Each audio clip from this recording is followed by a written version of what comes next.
Bilasizmi, biz qachon dam olamiz? Misol ayollar nomida aytganda.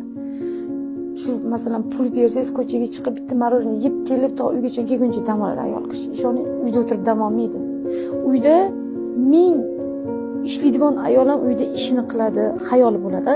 Masalan, agar biz-ku mayli chalg'imiz, lekin uyda o'tirgan ayollarni uzr, ana qarab o'tirsang, boshqacha o'ylamanglar. O'zbekda kelindi emas. Kir yuvadi, ish tovoq masalan qiladi, bolaga qaraydi, bog'chadan olib keladi, darsini qiladi, erini kutib olish kerak. Nima o'qiydi, qaynonani fe'liga qaraydi, unga qaraydi, qarindosh urug'iga, tog'orasi misol. Keladi, nima qilding kuni bilan? O'ynab o'tirdi ayol, ha?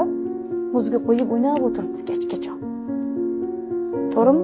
Men pul topib kelyapman. U nima qilyapti? Aslida hamma bash ishlagan pulini ko'chadagilar qilsa million pul to'lashing kerak aslida ayolga-da.